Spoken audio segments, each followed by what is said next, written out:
Hi, my name is Greg. I'm a welding instructor here at Worcester Technical High School in Worcester, Mass. We're here to do our second video on our mini angle sander. We're going to go over safety and setup. So when you get the box, the first thing you do when you get your mini angle sander is you pull it out, check it out, inspect it, make sure there's no cracks, scratches, or any kind of weird things going on with it, and then you're going to put it together. It's really easy to put together. You only need a couple of tools at the beginning, and then you don't need any tools. The first thing you're going to need is the arbor. The arbor is right here in the front of the case, the shiny thing. You put the arbor right in, slides right in relatively easy. I like to use my hands to just kind of get it tight so you don't have to spin the wrenches around too many times. So now it's hand tight, so I need to tighten it. So you take the little wrenches that come with it. You have a smaller one and a bigger one. Then you take the smaller one, goes on closer to the grinder. And I like to put them close to each other when you put them on. You can put it far apart, but it's kind of hard to squeeze them. If you put it together close, you just take your hands like this and kind of squeeze down like scissors. And now it's tightened. So now you're ready to put on the arbor head. It's rubber and kind of soft, so if you get near something, it'll bend, which is kind of nice. If you get in like little angled areas, that's kind of nice to have. Screws on relatively easy. There you go. I like to do this as well, hand tight, and then just give it a little extra love just to make sure it's on by hand.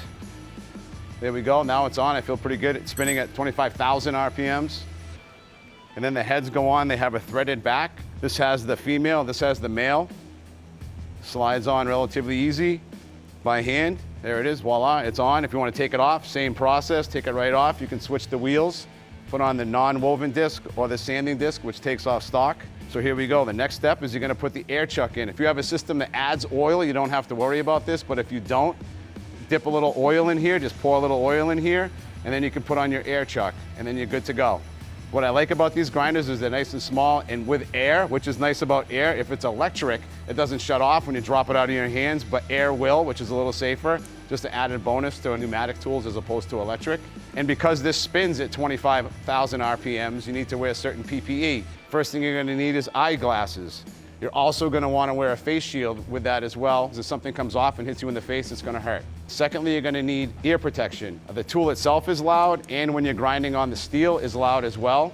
So you're going to need ear protection. And as a little tip from a welder, is that earplugs also work for keeping the sparks or any debris out of your ears, because if anybody's ever had a spark in the ear, they know what I'm talking about. I had that happen once and I almost quit welding.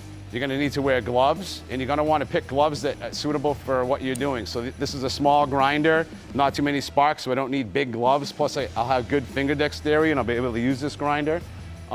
Maybe other times you need bigger gloves, but pick the right size gloves for whatever project you're working on. You're going to also need to have long sleeves. I usually wear a welding jacket, but you could wear a flannel shirt, anything to protect you from this thing if it breaks apart from hitting directly onto your skin. So if you have any safety tips you'd like to share with us, add them below, and don't forget to subscribe.